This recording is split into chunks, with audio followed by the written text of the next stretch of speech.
Lijep pozdrav svima i dobrodošli na Bakus F1 podcast kanal. Pred nama je 29. epizoda, 29. put se sastajemo tu. Radimo reakciju na veliku nagradu Singapura. Kao i do sada nisam sam tu, s menom je Antonio. Antonio, dobar dan. Dobar dan, lijep pozdrav svima i od mene. I eto nas nakon jednog, pa možemo reći, dosadnjikavog Singapura, ali opet imali smo što vidjeti. Dobro, u najavi utrke rekli smo da će utrka biti dosadna i to je na kraju, to smo pogodili 100% u odnosu na neke druge stvari koje smo gađali. Tako je, da. I da tu smo dosadnu utrku i dobili, jel? Drugu godinu već. Da, upravo tako. Ništa, možemo krenuti odmah, nemamo se što misliti. Dakle, Singapur ovaj tjedan, ovaj vikend je okupio 300.641 osobu, što nije rekord.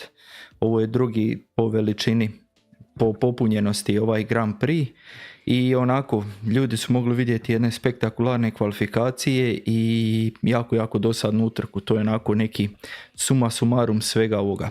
A utrka nam je bila ovako: George Russell na prvom mjestu, Max Verstappen drugi, Lando Norris treći, Oscar Piastri četvrti, Kimi Antonelli peti, Charles Leclerc šesti, Alonso sedmi, Hamilton osmi, Berman deveti, Sainz deseti. Da se prebacimo na luzere, 11. poziciju ima Isaac Hadjar, 12. poziciju Yuki Tsunoda, 13. je Lance Stroll, 14. je Alex Albon, 15. je Lawson, 16. Colapinto, 17. Bortoleto, 18. Ocon, 19. Gasly i 20. Nico Hülkenberg.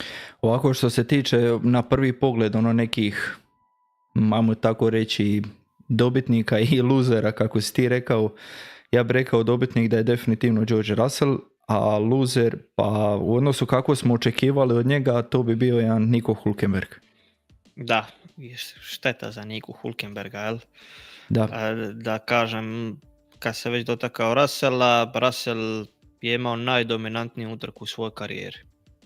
Da, i jednostavno ovaj vikend je cijeli bio savršen, ako možemo to tako reći. Tako, i neočekivano, moram priznati. Ja nisam vidio Mercedes ovaj vikend. Mada si ga ti i u najavi utrke ti si ga stavio na treće mjesto. Da, ali nisam mislio da će biti prvi, da će Russell biti prvi. Dobro, možemo odmah o Russellu, eto kad smo ga već uhvatili na riječ. Ti uvijek kažeš da ćemo o njemu razgovarati kad se pomakne sa 5. mjesta, kad bude makar drugi. Evo, sad je na prvom mjestu, pa evo, izvoli, ti reci o njemu što imaš. Pa ja o Russellu govorim uvijek isto i ne bi tu puno mijenjao. Russell je za mene jedan solidan vozač, jedan jako dobar vozač, ali možda drugi vozač. Ne vozač koji će osvajati šampionske titule, ali daleko od toga da je on loš vozač, on je jedan od najboljih vozača trenutno na gridu. U top 10 je sigurno. I kao što sam rekao, njegova najdominantnija utrka. Da, ja bih samo rekao, napomenuo bi još jednu stvar, George Russell još nema potpisan ugovor sa Mercedesom.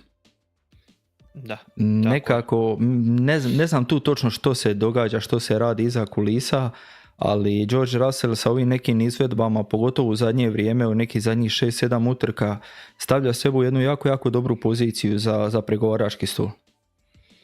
Pa definitivno. Pazi, uz ulazak Cadillac'a i nepotpisane ugovore možemo možda imati neke i više rošada nego što smo imali prije početka ove sezone, a bilo ih je dosta. Da, ja bih samo napomenuo da su krenule neke rošade i neke priče i naglabanja hoće li Piastri otići iz McLarena.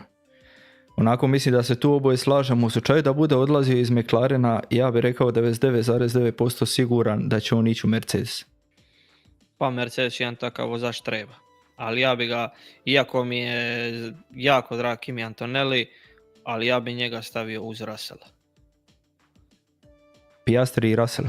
Kakva bi to kombinacija bila? Imamo sada Piastri i Norris, pa evo vidimo kako to izlazi sada. Rekao sam, odredio bi Russella za drugog vozača, jer on po meni nema to što treba imati za osvojiti šampionsku titulu. Izašla je bila jedna slika koju je Oscar Piastri stavio 2016. mislim da se slikao ispred Red Bulla i napisao je samo jednog dana. A i u Red Bullu imamo jedno mjesto otvoreno. A tako je. No dobro, vratimo se mi Russellu, sad ćemo razgovarati o njemu. Što se tiče Russella, savršene kvalifikacije odvezao, imamo ovdje i pripremljene ove naše grafove koje uvijek prikazivamo. Dakle, uzeli smo 17. Russellov krug iz kvalifikacija i 14. Verstappenov, to su njihovi najbolji krugovi što su odvezli. Ovdje vidimo u kojim sektorima, u kojim tim mini sektorima je gdje ko bio brži. Tako rekao bi ovako nešto dosta podijeljeno. Ovako neki spori zavoji su bili Verstappenovi, ovdje tu su negdje bilo u 13. zavoju, jako izjednačeno je bilo. No međutim, gdje je Russell stekao najviše ovu prednost, to je ovdje 10. zavoj. Tako da bi molio da obratite pozornost na ovo ovdje. Imamo dakle ulazak u taj 10. zavoj i pogledajte brzinu između Russella i Verstappena. Russell je u ovim njegovim bojama Mercedesovim, Verstappen je u ovim ljubičastim Red Bullovim bojama. Ovdje je Verstappen iz ne znam kojeg razloga, nisam ulazio toliko u detalje, jednostavno nije ubrzavao koliko je Russell ubrzavao još na prilazu tom zavoju, jednostavno samo mu je prekinut to povećanje brzine. Ovdje vidimo u delti to njihovo i tu u startu je Verstappen bio tu malo sporiji, pa malo brži, pa sporiji. U 8. zavoju je čak skoro i dostigao to Russellovo vrijeme, međutim onda 9. i 10. zavoj to vrijeme otišlo previše gore, dakle tu je bilo razmaka skoro pola sekunde. Do kraja je to Verstappen uspio, do kraja kruga je čak i nešto i spojiti, no to je nije bilo dovoljno. Evo, nisam vidio nisam pribacio da i ljudi vide ovo. Dakle, ovo je ono o čemu sam govorio, dakle da ponovim na brzinu. Tu je Russell imao veću brzinu na ulazu u taj 10. zavoj i ovo je njegovo vrijeme, tu je čak bio malo brži od Russella i Verstappen nakon 10. zavoja uspio je nekako lagano skidati, ali to nije bilo dovoljno. Samo da pribacim ovaj graf prije da ljudi vide gdje je ko bio brži što se toga dijela tu tiče. Tako da bih ja rekao Russell jako dobre kvalifikacije, iznenađujuće dobre općenito za Mercedes, ne samo za Russella. I Russell je savršeno odvozio taj krug koji mu je trebao. Što se tiče kvalifikacije. Znamo da su ovdje kvalifikacije presudne. Da utrku, vidjeli smo i samu utrku, to nam je potvrdila da se ne može, jako se teško pretiče i da ti dosta ovisi o tome tvoja pozicija o kvalifikacijama. Jel? I Russell je to znao i Russell je uspio osvojiti pole position i pretvoriti to u pobjedu. Russell ima 100% pobjeda sa pole position ove sezone. Da, ništa što se tiče same utrke, jako pametno odvožena, odmah je pobjegao Verstappenu i to je održavao cijelu utrku, jedna mirna, cijela utrka je bila dosadna, tako da par izuzetaka kako ćemo se kasnije dotaknuti. Cijela utrka je bila za Russella jedno čisto savršenstvo. Čak i u jednom intervjuu nakon utrke rekao da nakon posljednjih nekoliko krugova da mu se vratilo flash od prije 2 godine kada je u predzadnjem ili predzadnjem krugu kada je imao onaj sudar i da je tu već mahinalno stavljao onaj margin, onaj razmak od zida, malo više nego inače što bih radio. Dakle, prolazilo mu je to kroz glavu, znao je da je napravio sve do tada dobro i onako igrao je na sigurno nekoliko zadnjih krugova. Da, ima on, na njega je izražen taj pritisak koji, evo i sad sam rekao da je on u intervju to spomenuo, znači da je njemu to u podsvijesti i da je to nešto što ga muči, tako da volio bi da me demantira, možda već sljedeću godinu ako ostanu Mercedes i Mercedes bude imao bolid za šampionske dosege, ali bojim se da povremeno može osvojiti utrku i da ovo što smo vidjeli od njega sezone, da je to George Russell. Nekad prva pozicija, druga, treća, ali u globalu 5. Jel? U globalu 5, da, 5 je konstantna, ali pazi, cijelu sezonu on je najkonstantniji vozač do sada. Da, pa to je... Čak bi rekao da njemu se uvijek zna da je top 5 kod McLarena. Možda Piastri tu ima konstantnu, Norris tu konstantu nema, Verstappen nije imao toliko konstantu kao Russell ove sezone, tako da je jedan od najkonstantnijih vozača ako izuzmemo Stroll, ako je onako konstantan, ali u jednom negativnom smislu. Tako je, mislim da se, kad bi gledao, to mora izvući, kad bi gledao ko je najniže rangirani tokom cijele sezone, da on nema ni jedan ispod 6. ili 7. pozicije, čini mi se. Da, pa zato i kažemo, jedan od najkonstantnijih vozača. Da. Ne. Dobro, Russell, savršene kvalifikacije, fenomenalna utrka, ti si ga imao u najavi na 3. poziciji, ja ga nisam imao u top 3 u najavi, tako da mogu reći da sam ja podcijenio općenito Mercedes za ovu utrku. Da, ali to je Singapur, jer vidimo sad već godinama unazad, evo ponavlja se i ovu godinu, da je ovo staza na kojoj dominantni bolid kroz sezonu nije toliko dominantan. Vidjeli smo to i prošle godine i pretprošle godine, gdje prvi bolid, to jest ili u ovom prošle godine slučaju Verstappen, ili pretprošle, da ne osvaja ovdje pobjede. Da, i ove godine je McLaren također, tako da čudna staza, po tom pitanju. Da. Možemo na Verstappena, 2. pozicija za njega, kvalifikacije, 2. pozicija. Osvrnuo bi se odmah na te kvalifikacije, na onaj njegov posljednji pokušaj, okrivio je Landa Norrisa.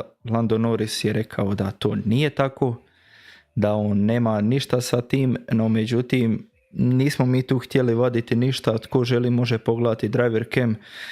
Norris je ciljao Maxa Verstappena. Norris, kada pogledate njegovu deltu u nekim drugim krugovima, taj cool down krug i ovaj cool down krug koji je vozio, ovaj cool down krug je bio totalno drugačiji i pogledajte malo koga zanima, vidjet ćete da je Norris ciljao Verstappena, da ga je navlačio u taj prljavi zrak, da mu pokvari taj njegov posljednji brzi krug.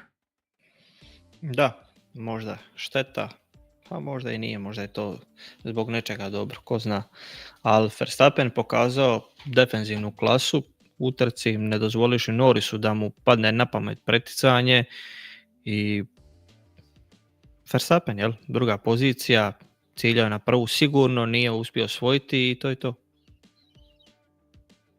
Da, ja bih samo rekao, što se tiče Verstappena, neke tu preinake su bile na Red Bullovom bolidu. Za sada u ovim uličnim utrkama oni izgledaju odlično. Ono što će biti jako zanimljivo vidjeti, to je Austin, to je sljedeća staza, no to ćemo se još dotaknuti malo u najavi, da vidimo da li su oni stvarno shvatili taj bolid kako ga poboljšati, ili je samo ovo bilo za ove jedne specifične staze kao što su Monza, Baku, Singapur, da je to onako jedan trenutačni bljesak. Što se tiče samog Verstappena, o njemu nema što nadodati, on je svjetska klasa, jedan od najvećih hika, tako da ako mu ikad date neki bolid koji nešto može, on će to izvući iz njega. Tako je, sigurno. Da. 3. pozicija, Lando Norris, dolazimo do najzanimljivijeg dijela, do dijela o kojem se već nekoliko dana zaredom priča i nestaje se pričat. Što se tiče kvalifikacija, ja ću samo reći klasični Lando Norris, kada je najpotrebnije on najviše pokvari, da budem ovako pristojan.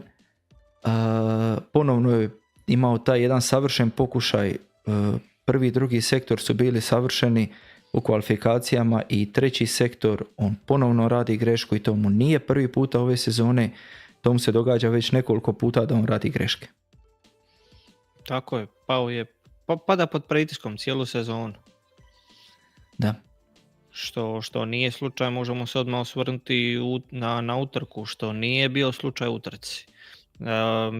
Mislim na ono preticanje Piastrija. Ono preticanje Piastrija je ono što Norris, što se od njega očekuje da radi cijelu sezonu. Bez respekta ići u preticanje, makar to nekad značilo i udaranje timskog kolege, jel? Dobro, ali... Nije fair, nije korektno, da se razumijemo, ali to je ono što je on trebao raditi od početka. Kada se sjetimo sudara tih timskih kolega, tu su nekako najsvježiji sudari, makar što se ja mogu sjetiti, ako maknem Grožana i ekipu koja je bila, ajmo govoriti malo o boljim ekipama, Red Bull, Verstappen, Ricciardo, u Baku je bilo to i nakon tog sudara se odlučilo tko je vozač broj 1. Oni su odlučili da je to Verstappen. Prije toga je vozač broj 1 bio Ricciardo, to je ovako jedan fun fact kako su u tom sudaru makli Ricciarda koji je na kraju zbog tog sudara i zbog toga što su odlučili da je Verstappen broj 1 išao iz Red Bulla. Prije toga imamo Mercedes i njegov poznati dvojac gdje su čak jedni velikani Formule 1 morali dolaziti u garažu da bi govorili tim ljudima kako se ponašaju momčadski kolege. Ovdje bih ja rekao po reakciji Piastrijevoj nakon tog incidenta da oni su imali striktnu zabranu bilo kakvog sudaranja jedan sa drugim. Mislim da je ovo Norris onako odradio na svoju ruku, što ja apsolutno podržavam. Jer dosta je više bilo tih njihovih pravila, tih njihovih budalesanja. Dajte ljudi da gledamo trkanje, to je ono zbog čega su oni tu. Što se tiče tog sudara, on je izbjegavao Verstappena, pogodio je Norrisa, definitivno nije bilo lijepo, ali po meni to je trkanje. Iako oni imaju možda neka druga pravila što se tiče njihovih papaja rulesa, ko je tu u pravu, tko nije u pravu, ja bih rekao ovako, Piastri je možda u pravu, ali tu sam na strani Norrisa. Pa slažem se sa tebom. Papaya rules, to njima znači čisto utrkivanje bez kontakta. Po nekoj pravednosti bilo bi fair, on je njega taknuo pa pretekao. Fair bi bilo kao kroz cijelu sezonu što smo vidjeli da Norris njega prepusti. Ja to ne podržavam jer oni su njih previše razmazili ovu sezonu sa tim svojim timskim odlukama i trebalo si samo pustiti od početka da se utrkuju i ne da ih razmaze kao što su napravili. Jer mislim da Sovin i Piastri vidi da polako uviđa da se treba s njim utrkivati bez respekta i mimo tih McLarenovih naredbi. Da, i rekao bih napokon više. Cijelu sezonu to čekamo, cijelu sezonu ih očekivamo. I ajde sada, osvojili ste taj konstruktorski naslov prvaka, ajde sad ih pustite da se trkamo pa da vidimo tko je jači. Neće valjda da će u sljedeći 6 utrka da će 4 puta oni izbaciti jedan drugoga vanka, neće. Ali dajte taj trenutak kada dođe da vidimo tko je jači, pustite ih s lanca pa da vidimo.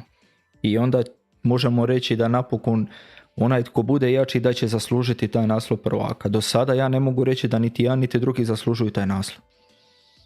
Tako je, kao što sam rekao, Norris je s ovim preticanjem Piastrija, znači bez respekta, oštro, ne gledajući ko je s desne strane, nego je htio samo proći, on je pokazao ono što je trebao raditi kroz cijelu ovu sezonu. Što trebaš raditi da bi osvojio naslov. Sjetimo se Verstappena prošlih godina kada je njegove čuvene dive bombove. Pa on nije gledao hoće li koga zakačiti ili neće. On je išao oštro i računao ja ću ga pretjeći ili će me on izbaciti iz utrke i to je to. I tako je osvaja naslove kad nije bolid bio najbrži na stazi. Da, ali u Verstappenovom slučaju se zna tko je taj broj 1. Dobro, to je isto. Istina. Što se tiče općenito Norrisove vožnje, vikao je da mu smeta taj prljavi zrak Verstappena već kada se približio na manje od 3 sekunde, tada je došlo poruka sa tim radija. Jednostavno on se vukao za tim Verstappenom. Nije pokušao ništa. Eto, to je ono što ja mogu zaključiti. Prestigao je Piastrija, da je bio, i čak je Norris sam rekao da je uspio prestići Verstappena da bi prestigao Russella bez problema. Koliko je njemu taj Verstappen u glavi, to je nešto nevjerovatno. Koliko je njemu taj Verstappen, on kad ga vidi ispred sebe, ja mislim da on mahinalno, da on uopće ne razmišlja da on digne nogu s gasa. Da, kao Russellu vidimo da pritisak dobro utječe na njega. Da, dobro, samo da nije Verstappen ispred njega. Tako je. Što se tiče Oskara Piastrija, možemo se prebaciti na njega. Ja bih ovako rekao, neki ljudi su pisali plače kao beba i slažem se 100%. Da li je to bilo da? Da li si pitao da vrati poziciju? Odbili su te. Spusti glavu dole, ono kako bi to mi preveli, put your head down i vozi. Imao si priliku, bilo je prilika kasnije na zamjeni guma je on bio taj koji nije imao sreće i tu se sada piše svašta kako je odjednom sad te zamjene guma traju, svaku utrku jednome traju duže nego inače, no i ako jesu to napravili, možda je to čak McLaren napravio svjesno samo da ih udalji jednog od drugog. Moguće. Po meni njemu je to nepotrebno tražiti, glumiti bebu, rekao bih, jer oni su od njih napravili bebe kroz cijelu sezonu sa tim svojim timskim naredbama. Imaš svoj bolid, imaš svoju utrku, imaš lošije stajanje, nemaš, ti uvijek imaš opciju, ti voziš bolid, ne voze ga mehaničari i trkač inženjeri. Ti imaš opciju ne propustiti njega kao da on ima loše stanje. Imao si tu opciju, nisi. Očito je 99% ljudi jasno da oni favoriziraju Norrisa, ne tebe. I ako tebi to nije jasno do sada i očekuješ da se odnose prema tebi isto kao prema njemu, to je tvoj problem. Da, i mislim da sada više on nema što. Znaš da moraš tog Norrisa pobijediti i nema više puštanja, zaboravite tu priču, ta priča je gotova. Da, papaja pravila, oni su, ja sam čak mislio staviti naslov ovoga podcasta Petljam ti priču. Oni su se toliko zapetljali u ta njihova papaja pravila da jednostavno ne znaju se više ispetljati iz njih. Ma ne, nemaju smisla. I mislim da ih je FIA upozorila da će plaćati kazne u buduće ako budu manipulirali utrkama. Ne znam, neko je izvukao 2002. godine da je, čini se, Ferrari platio €1.000.000 tada. Da, ali tada su bile striktne naredbe, stani, pusti da prođe i to ono. Tada je baš bilo ono, ovo je čak malo drugačije, ovo je plesanje u nekoj papaja pravila, neka siva zona, ja bih rekao. Da, tako nešto, ali opet manipuliranje. Jel? Da, tu je, McLaren je čekao odluku FIA da vidi što će FIA reći, a FIA je onako, ja imam osjećaj samo da su tamo u onoj sobi gdje su ti suci što su pregledavali taj sudar, ajmo ga tako nazvati, samo da su digli ruke, ne, te se sami rješavajte kao god znate. McLaren je čekao njih, FIA je samo rekla nema ništa i to nikad brže nisu javili neku odluku, ja ne pamtim kad je bila neka odluka ovako brzo je. Da, ma nema se, pa ovo je čisti trkač incident, to što se toga tiče nema, ovdje sve čisto. Da, ali vidiš koliko su oni nas zblesali više sa tim njihovim pravilima da mi trkač incidente gledamo kroz prizmu da li treba vratiti poziciju ili ne. Jer se sad vidi koliko je glupost toga svega u pozadini što se događa, to nema nikakvog smisla. I ne treba gledati. Žalosno je što to mi gledamo, jer to ne treba gledati. Oni su krivo rade cijelu sezonu. To se ne smije raditi. Ne bi se smjelo to raditi jer ovo je čist trkač incident, nikakvo vraćanje pozicije za Piastrija. Ne govorimo to sad protiv Piastrija, već govorimo da nisu smjeli raditi ovo što rade cijelu sezonu. To je to. Da, i ja bi sa tim zaključio priču. Nema više papaja pravila, trkajte se i to je to. Da, to je to. 5. mjesto, Kimi Antonelli, drugi Mercedes je tu. Ja bi samo rekao bravo za njega, jer ono pretjecanje Leclerca, izuzev što nismo imali nešto puno pretjecanja, pa je to bilo nešto napokon zagledati. Koji je njemu psihička blokada bila u glavi, jer sjetimo se Nizozemske, sjetimo se Zandvoorta, kada je to isto pokušao pa ga izbacio van utrke, nije mu bilo jednostavno, čak i on sam kasnije priznao kada je stisnuo gas na ulaz da zavoj koliko god može. Njegov trkač inženjer govori kad znamo vidimo ovdje u dubinu u ovim karbonskom dole dijelu da se to pritiskao više nego što ide. Probio je tu blokadu i rekli smo makao se iz Europe, Antonelli izgleda sve bolje i bolje. Da, pretekao je Leclerca na svom tempu koji Mercedes ima ovdje jako dobar i zamijenio Russell na 5. poziciji, jako dobar Kimi Antonelli. Da, odlična vožnja, izgleda sve bolje i napokon ono što sam ja rekao, Toto je stavio pritisak na njega, ne dozvoljava mu više te neke početničke greške i to je urodilo plodom. Urodilo je plodom to što se makao iz Europe i taj momak izgleda sve bolje i bolje. Tako je, pa bližimo se kraju sezone, treba pokazati jel zaslužuje, ne mora nužno mjesto u Mercedesu, nego mjesto u Formuli 1. Da, evo i Grare nam je napisao u chatu, ako ono Leclerc protiv Russella u Zandvoortu bilo čisto, a jeste, ovo Landovo je smiješno. Pa da, ovo su čisti trkač incidenti kao što smo rekli, tu nema. Nema Stvar je u tome samo što je nas McLaren toliko izblesao da mi više najobičniji trkač incident gledamo kao nešto wow. Da, moramo razgovarati o njemu zato što su oni svojim odlukama to potakli da mi moramo. Izludjeli su nas jednostavno tokom sezone do sada. Da. I to je to što se toga tiče. Charles Leclerc, 6. pozicija. Ja sam u najavi utrke rekao ako budu uzeli bolje od 8. mjesta da mogu slaviti. I evo jesu, uzeli su Charles Leclerc, 6. pozicija. Na jedvite jede. Leclerc je rekao da bi otišao iz Ferrarija samo kad im ne bi više vjerovao. Ja mislim da je taj trenutak došao. Da on ne vjeruje više da Ferrari kao momčad može nešto napraviti. A gdje će ići? U Red Bull? Pa slušaj, spominjali smo da bi mogle biti neke rošade, a mogle bi biti dobre rošade. Kako mi rotiramo, mi bi ispremještali i cijeli grid. Mi kad bi to izrotirali, bilo bi zanimljivije od ovoga što sada imamo, to sigurno. Sigurno. To sigurno. Nemamo što reći, rekli smo u najavi, Ferrari je jako loš na ovoj stazi, rekli smo će biti još gori. Eto, Leclerc je uspio dovući to nekako na 6. poziciju. Ne znam, ljudi nekako cijelo vrijeme govoru Leclerc, izvlači iz tog Ferrarija više nego što može. Ja mogu reći da više nisam siguran u tog Leclerca. Da budem ovako brutalno iskren. Ne znam, ja sam upratio jedan trenutak u utrci. U razgovoru sa trkačim inženjerom govorim mu da pušta gas malo prije za ove nego inače i više služi aerodinamikom nego kočnicama da bi sačuvao gume kao.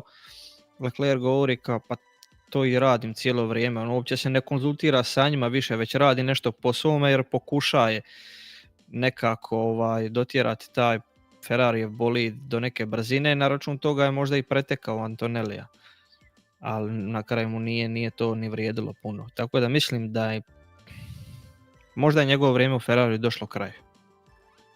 Da, i ja bih samo postavio još jedno pitanje, koliko je on izgubio tu u Ferrariju, da li je to više onaj Leclerc za kojeg su svi govorili da je on jedan od?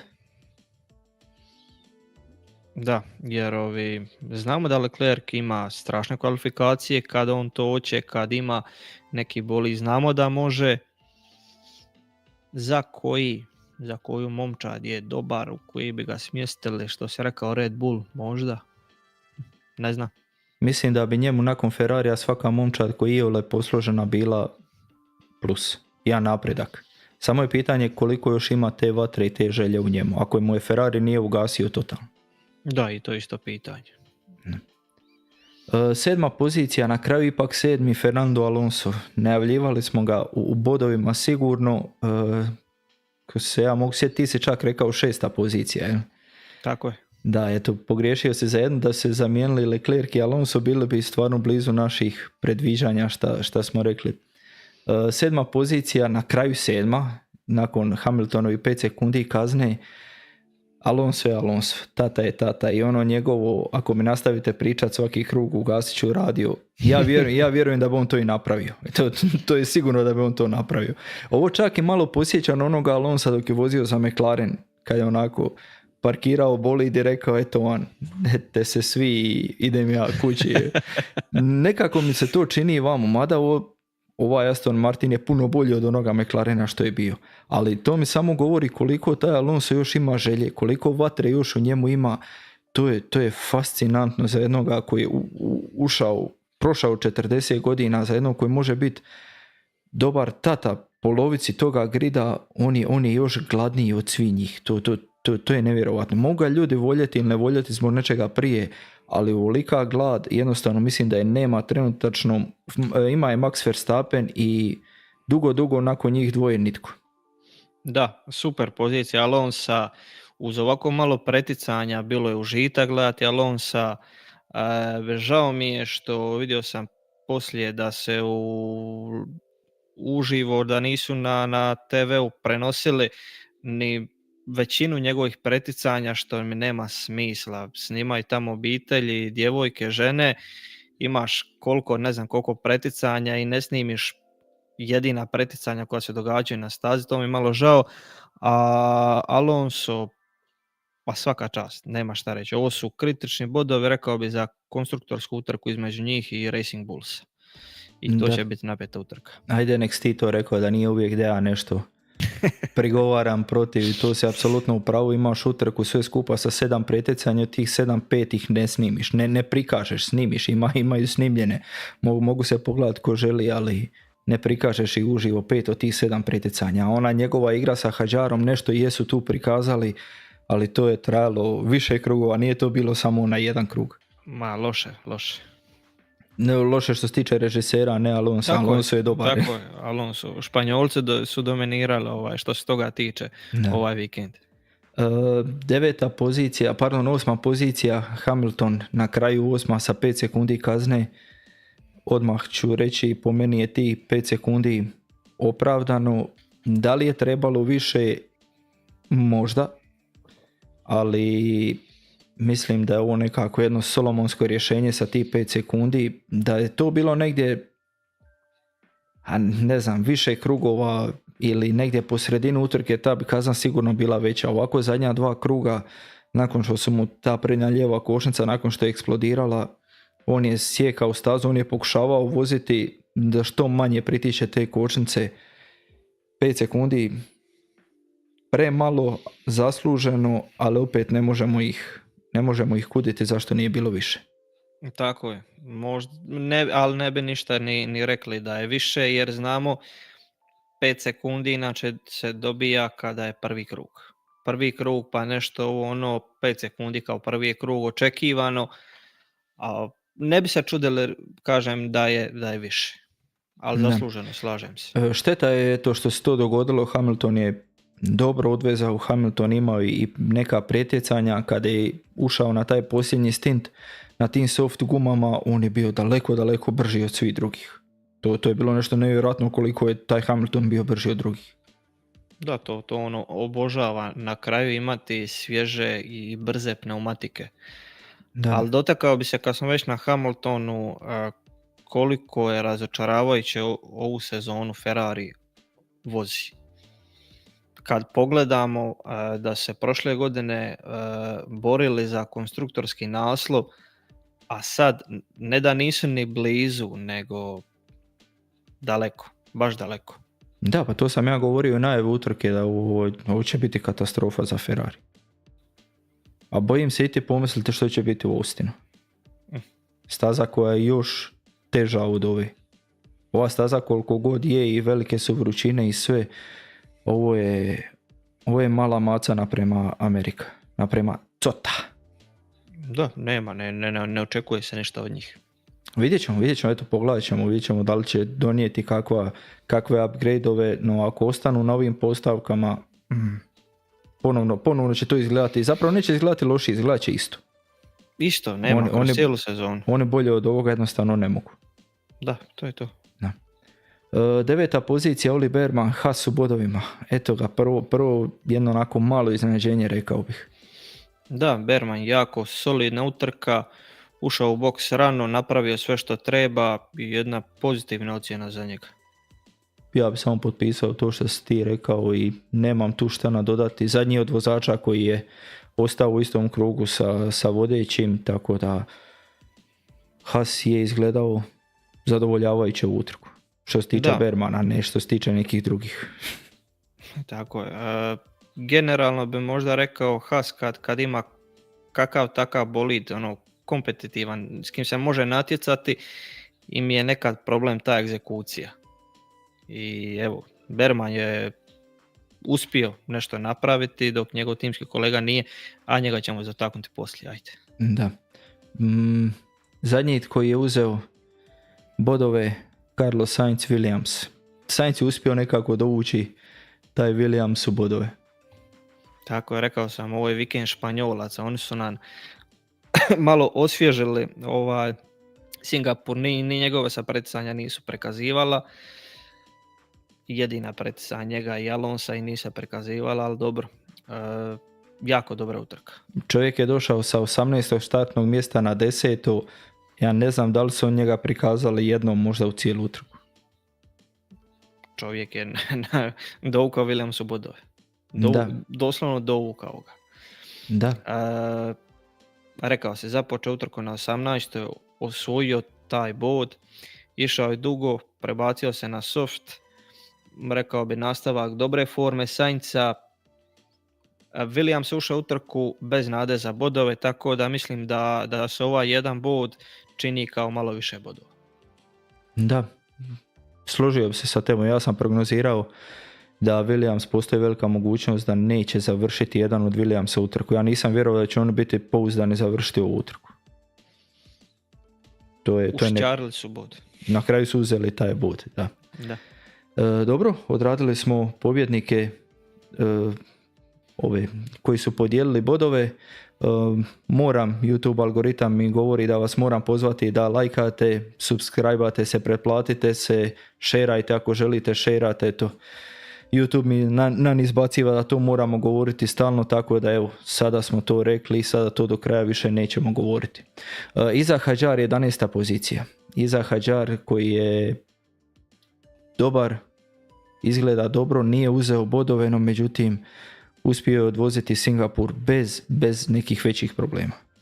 Da, Hadjar počeo rame uz rame s Bermanom, poslije Sainza jednostavno nije mogao zaustaviti, bio je na svježijem setu softa, a navodno su imali problema nakon zaustavljanja u boksu sa pogonskom jedinicom ili baterijom, zbog čega je bio spori na pravcima. Nisam siguran je li istina, ali tako su rekli poslije, jel? Da, rekli su mu da oduzme gasa malo. Da mora, dok nisu riješili taj problem koji su imali, moraju oduzimati gasa. To je meni bilo prvo da čujem da oni imaju problema, ali Hadjarov komentar na to je bio zaropit. Znači to nije prvi put da im se to događa. Nije nešto novo. Znači da oni imaju nekih problema, no međutim očito da te probleme dobro rješavaju dok se ne zna za njih. Tako je. Ali sve u svemu Hadjar pobjednik luzera, jel? Da. 12. pozicija je Yuki Tsunoda, Red Bull. U najavi utrke rekao sam da ako slučajno uđe u bodove da nitko sretniji od Helmuta Marka neće biti. Yuki Tsunoda nije ušao u bodove. ja bih rekao po meni očekivano. A tako je. Yuki je rekao da mu je ovo prvi krug najgori koji je ikad odvozio u karijeri. Počeo je na softu kao i Verstappen, jer Verstappen je vjerovao da može nešto izvući iz softa, što je Verstappen i napravio, a Yuki naravno nije, jel? I što poslije je zapeo u DRS vlakiću i nije mogao ništa napraviti. Da, dosta je tu bilo priče prije utrke da Yuki je sada to, upgrade-ovi su bolida, Yuki je pronašao to sve, ja jednostavno u to nisam vjerovao, što sam rekao u najavi utrke. Ako slučajno završi u bodovima da mogu slaviti i nije završio u bodovima, nije on tu pronašao ništa, ono je bilo samo u Baku, eto taj trenutak, ta neka sreća gdje se poklopile neke stvari i to je sve jednostavno. Tako je, to je nažalost to je tako. Ovo je neka njegova realnost. Da, možda da ne vozi, ne mogu reći da vozi preoprezno, ali da uzima više rizika na sebe, jer nema on loš tempo, ali jednostavno katastrofa. On je sve u svemu u tom Red Bullu izgleda kao katastrofa. Ne. 13. pozicija, Lance Stroll, Aston Martin. Čekao safety car na softu koliko god je mogao, ali nije ga dočekao. To je sve što ima reći za Lance Stroll. To je Strollova utrka. Eto. Mislim da je on ove gume smanjio pedno sigurno 2 cm, da je smanjio profil te gume koliko je on jadnik čekao taj safety car. I dobro, to je vidjelo se da to njihova taktika nije prošlo, nije opalilo i na kraju dobiješ to što dobiješ. On je pokušao, on je računao na to, a rekli smo ako bude kakav nered na stazi, Lance Stroll je u bodovima. Nije isključeno ni da završi na postolju. Tako da eto, to se nije dogodilo i nema mi tu što više nadodati što se tiče Lancea Strolla. To je to, da. 14. pozicija, Alexander Albon, Williams. Sainz je uspio sa 18. doći na 10. a Albon sa 20. na 14. mjesto. Da, kad pogledaš, kad kažeš to tako, onda ti izgleda kao šteta kvalifikacija, jel? Da, oni su dobili kaznu Znam. Nisu oni bili toliko ne loši u kvalifikacijama, oni su dobili kaznu zbog DRS-a. Zadnje krilo, kada se otvori taj DRS, ta klapna, kako ja volim reći, razmak ne smije biti veći od 85 mm, dakle 8,5 cm, on su imali veći razmak.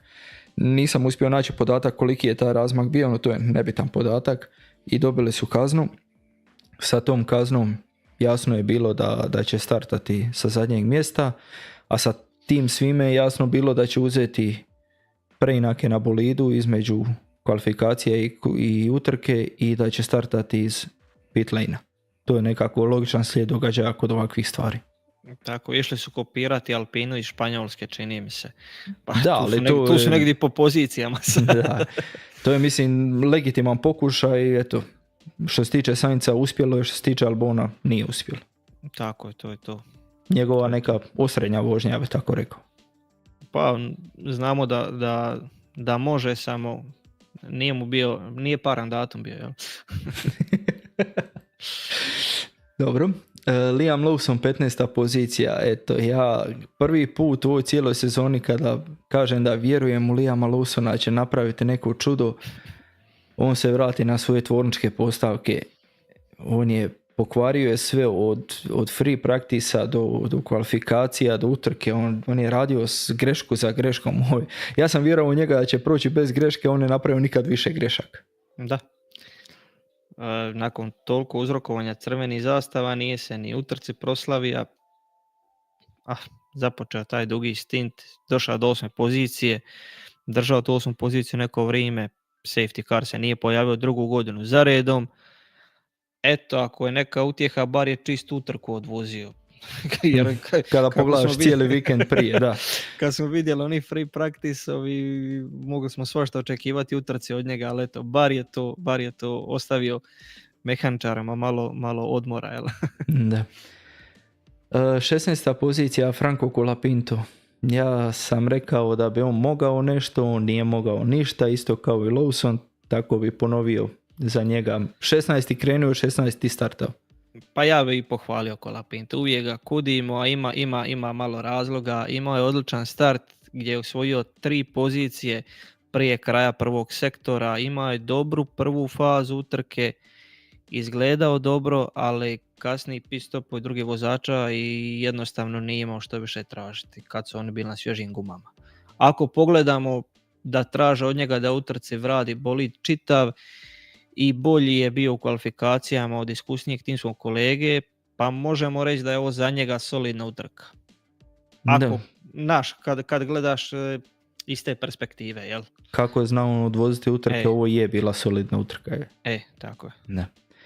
Gabriel Bortoleto, 17. pozicija. Ja bih rekao za njega ovo je malo manje od solidne utrke, kako on inače zna voziti. Pa tako je. Znamo da može kad Zauber ima neku brzinu. Da, ovdje Zauber nije imao ništa, a ne brzinu. Da, ovo za Zauber, blago rečeno, nije bio dobar vikend za njih. Da. 18. pozicija je Esteban Ocon, drugi Haas. Jedan Haas na 9. a ovi na duploj 18. poziciji. Da, Ocon kao da je ponovio Baku, išao dugo, našao se u gužvi, nije dočekao safety car i to je više manje bilo to za njega. Čuli smo da je na radiju da je frustriran, da traži da vrate setup kakav je bio u Kini kad je ostvario svoj najbolji plasman, 5. pozicija, ja mislim. Pa ne znam, kad pogledamo na kojoj poziciji Berman, možemo reći da je imao solidan bolid. Dobro. Ali u ovakvom bolidu moraš odvoziti dobru subotu, jel? Da, ali pazi, njih dvoje su, to je očito bilo, s njih dvoje išli na totalno drugačijim strategijama. Njih dvoje nisu bili na istim strategijama, jedna strategija upala, jedna nije. Mislim da je to Haas i ciljao tako. Dakle, da pokuša, zna da s oba dva vozača neće završiti nikako u bodovima niti blizu, jer Ocon je startao 17. Pokušali su da se odvilo safety car scenarij, mislim da bi pozicije bile zamijenjene, da bi Berman bio taj koji bi bio pri dnu, a Ocon taj koji u bodovima. Da, ali kad toliko vozača ide na to, na čekanje safety car, onda su i manje šanse da ćeš ga dočekati. Da. Pierre Gasly, 19. pozicija. Pa... Mislim da je Pierre Gasly bio na posljednje 3 pozicije više manje cijelu utrku, je li tako? Da. Mogu, da. Pa klasična Alpine, rekao bih. Da. Ne. Nico Hülkenberg 20. pozicija, mi smo najavljivali da bi mogli očekivati od njega nešto i ovo je definitivno naš najveći flop koji smo do sada napravili.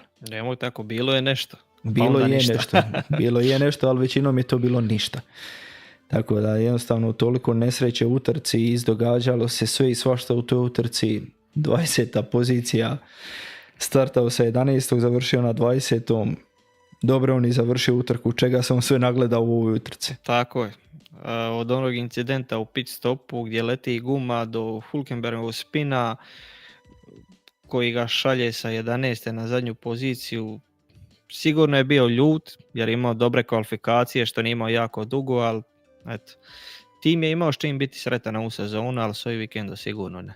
Da, ti si najavio da će biti bolji od Bortoleta u kvalifikacijama, tako i bilo. Bortoleto je bio 14. Hülkenberg 11. ali eto, jednostavno. Sreća u kvalifikacijama, ne sreća u utrci. Istina, šteta. Da. I to bi bilo to što se tiče vozača. Prošli smo i sve do jednoga. Idemo sada vidjeti malo naše te još dodatke koje smo imali. Ovdje smo izvukli gume koje su bile dostupne za utrku. Osvrnuo bi se na onaj dio kada su pitali Piastrija u slučaju safety cara da li želi soft gume.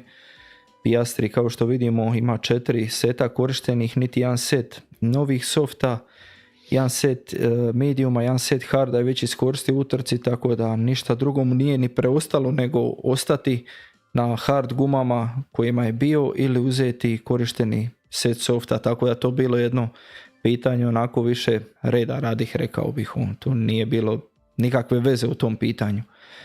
Stroll i Alonso su jedini koji nisu imali niti jedan set harda i mediuma dostupni za utrku. Alonso čak nije imao niti jedan set novih softa za utrku.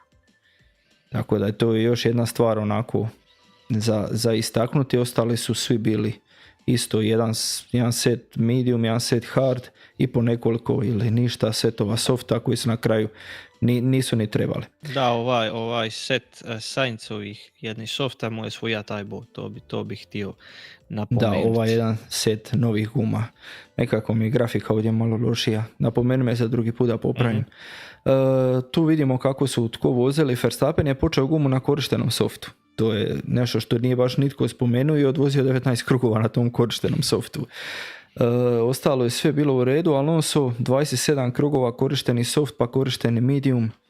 Alonso, nema tu što reći. Stroll je 38 krugova, to što smo rekli, vukao taj soft, dušu mu je izvadio da taj dio, i ostalo je sve nekako bilo klasika. To je što se tiče guma. Ovdje imamo grafove prvog trojca kao što inače prikazivamo. Što se tiče ovdje, Russell je bio u početku puno brži što je bilo očekivano. Russell ima čist zrak ispred sebe. Verstappen, Norris ulaze u te prljave zrakove, pokušavaju. Verstappen ima problema sa bolidom. Norris mu dođe u prljavi zrak pa ne može ga prestići. Kasnije ovaj dio kad je Verstappen otišao na zamjenu guma, radio je dosta bolja vremena. Ostalo je sve do kraja utrke, pratili se, ovdje su ulazili onaj vlakić, ako bi ga ja tako nazvao, onih bolida koji su prestizali za cijeli krug. Tako da izuzev svega toga najveći je fokus na ovaj ovdje dio, to su Verstappenovo mijenjanje guma. Dakle vidimo tu 20. krug kada je mijenjao gume, 21. krug je još bio mrvicu sporiji od Norrisa na mediumu. No međutim 22., 23., 24., 25. vidimo da je tu 3 desetinke brži, ovdje 8 desetinki, ovdje 4 desetinke, ovdje sekundu i nešto bio brži i tu je taj bio, zapravo ovdje je bio kidač kada su odlučili da Norris mora ići na zamjenu guma jer jednostavno taj razlika koji je Verstappen radio na novom hardu je bila prevelika. To kad zbrojite previše vremena. Tako je, da. Što se tiče tih nekih još vožnji, prljavi zrak, čisti zrak, imamo i ovdje grafike, ekipa Racing Statistike to super izvukla. Russell koliko je vremena provodio u prljavom zraku, dakle to je taj dio kada je precizao vozače za cijeli krug. Ovdje je najviše za istaknuti Norris. On je imao zapravo samo nekih 3-4% cijele utrke da je vozio u čistom zraku. Sve ostalo je bio prljavi zrak jer je vozio iza Verstappena. Što se tiče najveće vožnje u čistom zraku, tu imamo Albona i Hamiltona, ja bih rekao da su oni nekako imali najčišće zrakove, najčišći prostor ispred sebe. To je što se toga dijela tiče. Imaš li još šta nadodati ili idemo na ukupni poredak? Da, možemo samo spomenuti te Strollove cijeđenje guma, ovdje su malo tvrđe komponente došle, što smo govorili u najavi. Opet spomenuti da je Pirelli jako dobro napravio te gume i predobro i nije toliko zanimljivo kako može biti. Eto, to bi opet spomenuo. Da se malo te gume više troše, da promijene nešto sljedeću sezonu. Dobro, sljedeća sezona su i nova pravila i svašta nešto, pa će to biti zanimljivo za vidjeti. Da. Dobro, na kraju svega imamo to što imamo. Prvo mjesto i dalje drži Oscar Piastri sa 336 bodova, drugi je Lando Norris sa 314 bodova, treći je Max Verstappen 273 boda, George Russell 237 bodova, Charles Leclerc 173 boda, Lewis Hamilton 125, Andrea Antonelli Kimi 88 bodova, Alexander Albon 70 bodova, Iza Hadjar 39 bodova i 10. pozicija Nico Hülkenberg sa 37 bodova. 11. pozicija sad pripada Fernando Alonso sa 36 bodova, 12. je Carlos Sainz sa 32 boda, 13. je Lance Stroll sa isto 32 boda, 14. je Liam Lawson sa 30 bodova, 15. je Ocon sa 28 bodova, Pierre Gasly 16. sa 20 bodova, Yuki Tsunoda 17. također 20 bodova, Bortoleto 18. pozicija 18, 19. Berman sa 18 bodova i na zadnje poziciju Franco Colapinto, također imamo Jacka Duha na 21. poziciji, kojeg vjerojatno nećemo vidjeti više u Formuli 1. Misliš li ovako da Gabriel Bortoleto ne želi više osvojiti bodove? 18. pozicija, 18 bodova, bar mu nije teško izračunati. Da. A ovdje bih istakao ovu ekipu, dakle od Isaka Hadjara, od 9. pozicije pa sve ovdje do Ocona, to je ekipa koja je u 11 bodova. Ovdje će biti još do kraja svega i svačega, a bit će i ovdje još do kraja svega i svačega. O da. Mislim da je ovom pobjedom Russell najviše pomogao Piastriju, jer najveća razlika između prvog, drugog, trećeg mjesta od prvog na drugo. Najviše je Piastri pomogao da niko od njegovih konkurenata nije uzeo to prvu poziciju. Tu mislim i na Verstappena i na Norris. Da, slažem se u potpunosti. Ovo je zapravo ono što je najviše odgovaralo Piastri. Tako je. Da. Idemo dalje. Poredak konstruktora. McLaren je uzeo prvo mjesto i na kraju sezone će biti prvi 650 bodova za pobjednike konstruktora. Drugi je Mercedes 325 bodova, treći Ferrari 298 bodova, četvrti Red Bull 290 bodova, peti Williams 102 boda.